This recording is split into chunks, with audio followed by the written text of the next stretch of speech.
E5 TV news కు స్వాగతం. ముందుగా హెడ్లైన్. ఆపరేషన్ సింధూర్పై పార్లమెంట్లో చర్చకు తేదీ ఖరారు. సంక్షోభాలను అవకాశాలుగా మలుచుకుంటేనే అభివృద్ధి సీఎం చంద్రబాబు.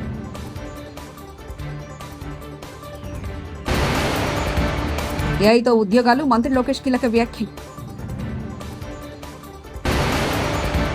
ములుగులో భారీ వర్షాలకు పరవళ్లు తొక్కి కనువిందు చేస్తున్న బొగత జలపాతం. పహల్గాం ఉగ్రదాడి అనంతరం భారత్ చేపట్టిన ఆపరేషన్ సింధూర్పై ఈ నెల 29న పార్లమెంట్లో ప్రత్యేక చర్చ జరగనుంది. 16 గంటల సేపు చర్చ జరిపేందుకు parliament business advisory committee BAC సమావేశం నిర్ణయం తీసుకున్నట్లు సమావేశం. సంక్షోభాలను అవకాశాలుగా మలుచుకుంటేనే అభివృద్ధి సాధ్యమని ఆంధ్రప్రదేశ్ ముఖ్యమంత్రి నారా చంద్రబాబు నాయుడు ఉద్ఘాటించి ఆర్థిక సంస్కరణలు 1995లో టెక్నాలజీ రెవల్యూషన్లో పరిస్థితి మారిందని తెలిపారు. ఏడాది నుంచి స్వర్గాన్ని సృష్టించిన దేశం దుబాయ్ అని కొనియాడారు. సరికొత్త ఆలోచనతోనే కొత్త ఆవిష్కరణలు సాధ్యమని నొక్కి చెప్పారు. వికసిత్ భారత్లో 2047 నాటికి 3వ అతిపెద్ద ఆర్థిక వ్యవస్థగా భారత్ ఎదుగుతుందని వ్యాఖ్యానించారు. ఏపీలో 2026లో జనవరి నాటికి క్వాంటమ్ కంప్యూటింగ్ వాలీ ఏర్పాటు చేస్తామని ప్రకటించారు. యుఏఈ అభివృద్ధిలో భారత్ భాగస్వామ్యం హర్షణీయమన్నారు. దుబాయ్ని చూస్తుంటే తనకు అసూయ వేస్తుందంటూ పేర్కొన్నారు CM Chandrababu. Honourable minister for economy and tourism, government of UAE, CEO Investopia Dr. John Ferris,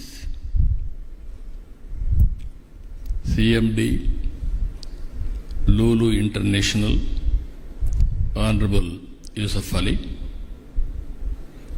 MD, CEO Tata Chemicals, and also CAI, Sri Mukundan Garu, Honorable Minister for Industries and Food Processing, Government of Andhra Pradesh, TG Bharat Garu, Chief Secretary, Government of Andhra Pradesh, Vijayanand Garu, distinguished friends from UAE and also from Andhra Pradesh and media. I am very happy today to meet all of you. Just now, His Excellency has told very clearly, I met him January in Davos. In that meeting, I request him to come to Andhra Pradesh.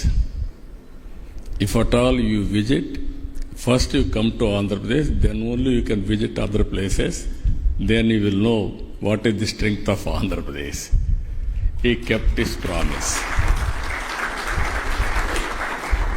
First visit after that. Mana Mitra ద్వారా ప్రజలకు మెరుగైన సేవల్ని తమ ప్రభుత్వం అందిస్తుందని AP విద్యా IT శాఖ మంత్రి నారా లోకేష్ వ్యాఖ్యానించారు. గతంలో ఎయిర్పోర్టు ఎలా ఒక ప్రాంతం రూపురేఖలు మార్చిందో చూశామని తెలిపారు. తెలంగాణ జీడీపీలో ఎయిర్పోర్టుల వల్ల ఆదాయం 17% నుంచి 18% పెరిగిందని వివరించారు. ఏపీలో పెట్టుబడులు ప్రోత్సహించడమే లక్ష్యంగా పారిశ్రామికవేత్తలతో బుధవారం జూలై 23న విజయవాడలో సమ్మిట్ నిర్వహించారు. యుఏఈ పెట్టుబడుల ఆకర్షణీయ లక్ష్యంగా ఈ సదస్సు జరిగింది. భారత్ యుఏఈ ఆర్థిక సంబంధాల బలోపేతంపై మంత్రి నారా లోకేష్ సదస్సులో పాల్గొని ప్రసంగించారు. Technology policy. Thank you, Manu, for believing in Andhra Pradesh, and thanks for taking time off coming all the way from UAE to Vijayawada. We promise next time we'll have a direct flight connecting UAE and Vijayawada for sure.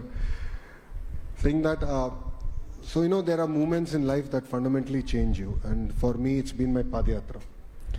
That's where I've realized that during the first IT revolution, we've digitized the broken processes.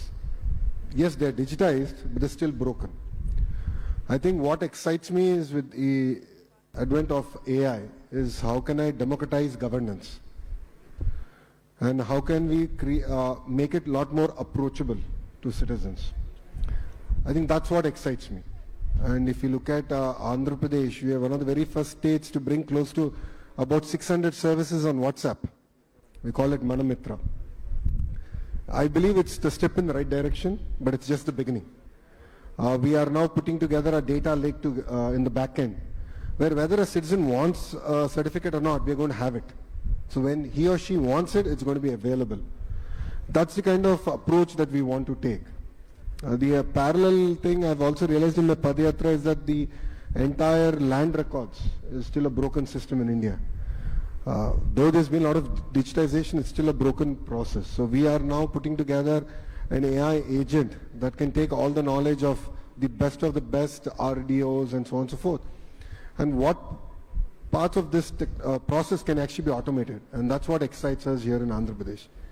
So in a nutshell, it's about democratizing governance. And that's been the motto with which we are adopting AI now in Andhra Pradesh. That's good to hear.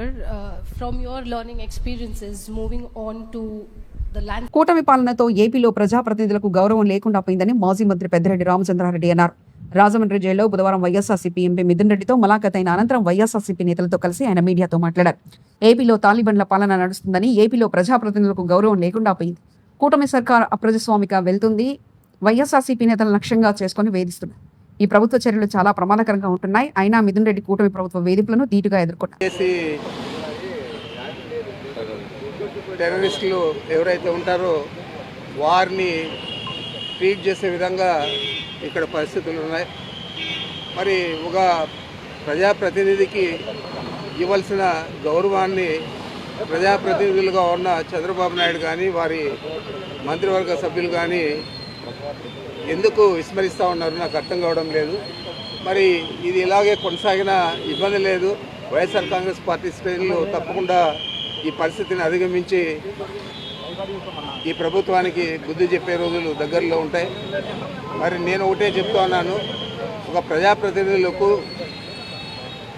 న్యాయపరంగా ఇవ్వాల్సిన సౌకర్యాలన్నీ కూడా ఇవ్వాలన్నా పని లేదా? వారిని టెర్రరిస్టుల మాదిరి చూసి ఆ విధంగా మీరు వారిని ట్రీట్ చేస్తారా? ఇది మంచి పద్ధతి అని నేను అడుగుతా ఉన్నాను. ఏదేమైనా కూడా ఈ ప్రభుత్వం తీసుకునే చర్యలన్నీ కూడా మేము ఖండిస్తూ ఉన్నాం. మీరు చేసే ఈ తప్పుడు విధానాలు రాబోయే రోజుల్లో ఇది ఒక అలవాటుగా మిగతా ప్రభుత్వాలకు కూడా మారకూడదని చెప్పి నేను తెలియజేస్తా ఉన్నా. తప్పకుండా ప్రజాప్రతినిధులకు ఇవ్వాల్సిన గౌరవాన్ని, వారికి ఇవ్వాల్సిన ప్రాముఖ్యతను, వారికి కల్పించాల్సిన సదుపాయాలు కల్పించాలని పదే పదే నేను మీ ద్వారా తెలియజేస్తా ఉన్నాను.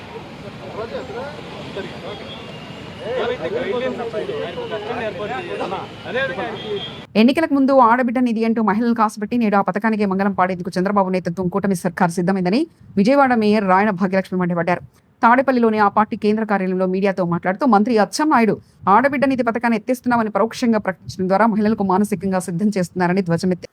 ఆడబిడ్డల్ని అవహేళన చేయొచ్చు అన్నది వీళ్ళకి తెలిసి కావాలని ఈ మోసపూరితమైన హామీలు ఇచ్చి వీళ్ళకి కూటమి నాయకులకి పవర్లోకి రావడం మాత్రమే పరమార్థం.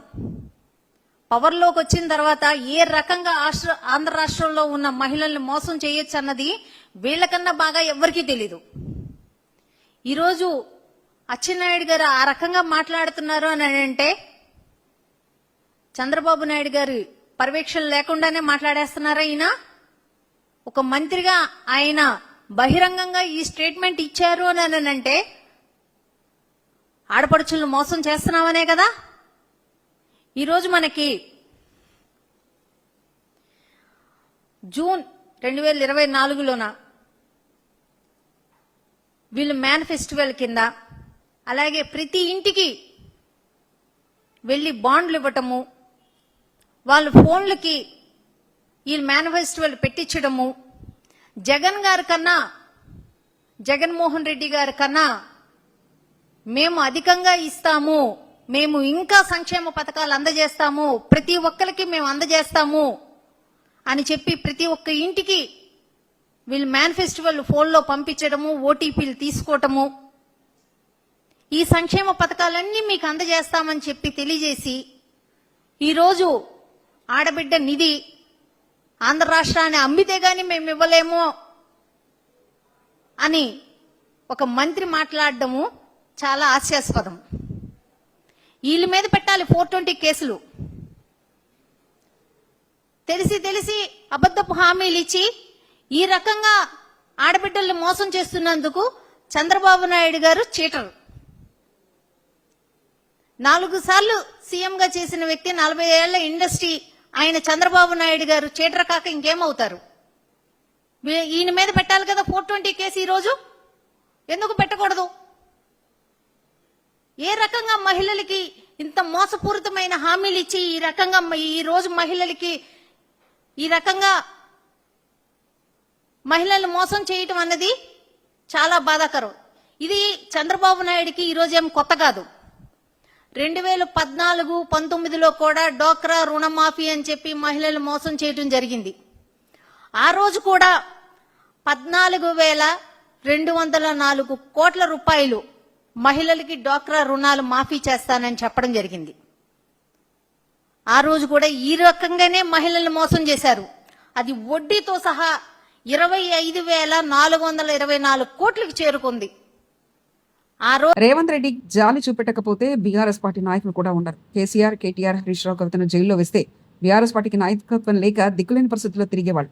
ఎమ్మెల్సీ అద్దంకి దయాకర్ ఉండేటోడు కాదు మీరు చేసిన పనులకు. 4 జైల్లో ఉంటే మీకు నాయకత్వమే లేక దిక్కులేని పక్షులై తిరుగుతుండ్రు. జైలు పక్షుల పంచన జైలు దిక్కులేని పక్షుల్లాగా ఉండాల్సిన పరిస్థితి ఉండే. పోలీస్ శాఖ నిర్వీర్యమైపోతుంది. పోలీస్ శాఖ నిర్వీర్యం కాదు, మీ మీద జాలి. నిజంగా చెప్తున్నా, మీకు నాయకుడే లేని స్థితి ఉంటుండే రేవంత్ రెడ్డి గారు తలుచుకుంటే. ఒక్కడు బయట ఉండేటోడు కాదు మీరు చేసిన పనులకు. 4 జైల్లో ఉంటే మీకు నాయకత్వమే లేక దిక్కులేని పక్షులై తిరుగుతుండ్రు. జైలు పక్షుల పంచన జైలు దిక్కులేని పక్షుల్లాగా ఉండాల్సిన పరిస్థితి ఉండే. కాకినాడ జిల్లా ఉప్పాడ తీరంలో అలల ఉధృతి పెరిగింది. బుధవారం ఉదయం వ్యూ కొత్తపల్లి మండలం మాయపట్నం వద్ద సముద్రం విచ్చుకపడింది. భారీ కెరటాలతో మాయపట్నం గ్రామం జలమయమైంది. దాదాపు 70 ఇళ్లలోకి సముద్రపు నీరు చేరడంతో స్థానికులు బయటకు రాలేకపోతున్నారు. ఇప్పటికే గ్రామంలో 20 గృహాలు నీలకున్నాయి. అధికారులు గ్రామానికి చేరుకుని సముద్రపు నీటిని వెనక్కి మళ్లించేందుకు ప్రయత్నిస్తున్నారు. జియో ట్యూబ్ రక్షణ గోడలు ధ్వంసం కావడంతో తరచూ గ్రామంలోకి వర్షపు నీరు చేరుతుంది. రాకాశీలాలు వేగంగా తీసుకొచ్చి గ్రామాలపై పడడంతో తీర ప్రాంతాల గ్రామాలు కోతకు గురవుతున్నాయి. ములుగు జిల్లాలోని వాజేడ్లో కుండపోత వర్షం కురిసింది. భారీ వర్షాలకు వెంకటాపురం గ్రామంలో బొగత జలపాతం పరవళ్లు దొక్కుతుంది. బొగతకు వరద ప్రవాహం పెరగడంతో అధికారులు అప్రమత్తమయ్యారు. హెచ్చరిక బోర్డులను ఏర్పాటు చేశారు. జలపాత సందర్శనకు ఎవరిని అనుమతించట్లేదు.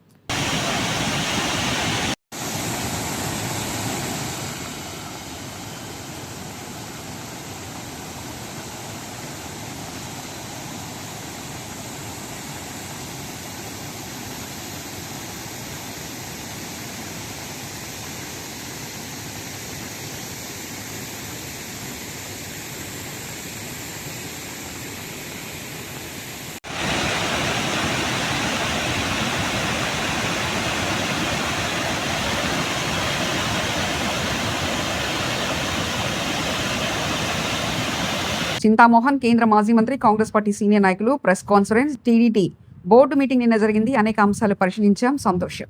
టీడీటీలో పనిచేసే ఒక సివిల్ సర్వెంట్ అధికారి అన్యమతం గురించి మాట్లాడడం చాలా బాధాకరం, రాజ్యాంగ విరుద్ధం. టీడీటీలో అంటరానితనం కనిపిస్తుంది. ఆలయంలో ఒక్క ఎస్సీ అధికారి లేడు, ఒక్క అంగడి ఎస్సీకి ఇవ్వలేదు. అన్యమతం గురించి మాట్లాడడం కరెక్ట్ కాదు.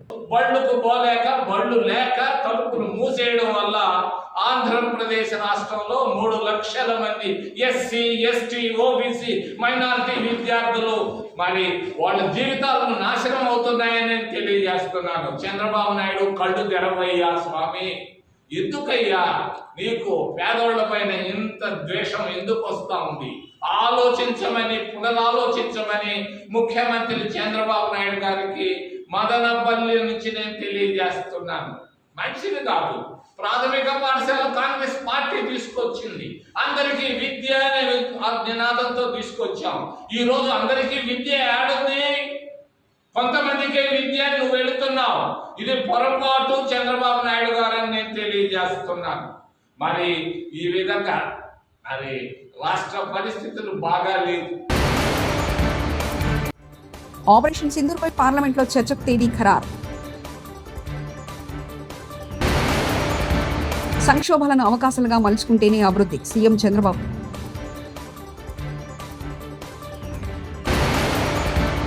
ఏఐతో ఉద్యోగాలు. మంత్రి లోకేష్ కీలక వ్యాఖ్యలు. ములుగులో భారీ వర్షాలకు పరవళ్లు తొక్కి కనువిందు చేస్తున్న బొగత జలపాతం. ఇవి బులెటిన్ విశేషాలు. చూస్తూనే ఉండండి E5 టీవీ న్యూస్.